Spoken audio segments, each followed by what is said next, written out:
ಆತನು ನಿನ್ನನ್ನು ತನ್ನ ರೆಕ್ಕೆಗಳಿಂದ ಒದಗಿಸುವನು. ಆತನ ಪಕ್ಕಗಳ ಮರೆಯನ್ನು ಆಶ್ರಯಿಸಿಕೊಳ್ಳುವಿ. ಆತನ ಸತ್ಯತೆಯೇ ನಿನಗೆ ಕೇಡಿಯವೂ ಗುರಾಣಿಯೂ ಆಗಿದೆ. ಕೀರ್ತನೆ 91ನೇ ಅಧ್ಯಾಯ 4ನೇ ವಾಕ್ಯ. ಒಂದು ಅಜ್ಜಿಯ ಮನೆಯಲ್ಲಿ ಕೋಳಿಯನ್ನು ಸಾಕಿದ್ದರು. ಆ ಕೋಳಿಗೆ 8 ಮರಿಗಳಿದ್ದವು. ಆ ಕೋಳಿ ಮನೆಯ ಬಳಿ ಯಾರನ್ನೂ ಬರಲು ಬಿಡುತ್ತಿರಲಿಲ್ಲ.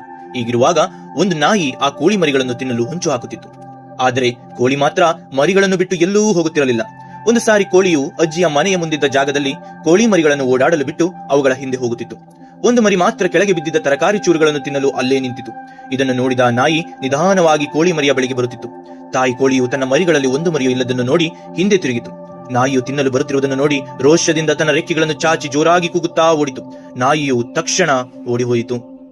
ಪ್ರಿಯರೇ, ಈ ಲೋಕದಲ್ಲಿನ ವಿರೋಧಿಗಳು ಎಷ್ಟೇ ಬಲಾಢ್ಯರಾದರೂ, ಎಷ್ಟೇ ಬುದ್ಧಿವಂತರಾದರೂ ನಮ್ಮ ಆಶ್ರಯಗಿರಿಯಾಗಿರುವ ದೇವರ ಮುಂದೆ ನಿಲ್ಲಲು ಸಾಧ್ಯವಿಲ್ಲ. ಹಾಗಾಗಿ ನಾವುಗಳು ಆತನ ಸತ್ಯತೆಯಲ್ಲಿ ನೆಲೆಗೊಂಡು ಆತನ ರೆಕ್ಕೆಯ ಬಾಹುವಿನಲ್ಲಿ ಆಶ್ರಯ ಪಡೆದು ಸುರಕ್ಷಿತರಾಗಿರೋಣ. ಜೈ ಯೇಸು ಕ್ರಿಸ್ತ.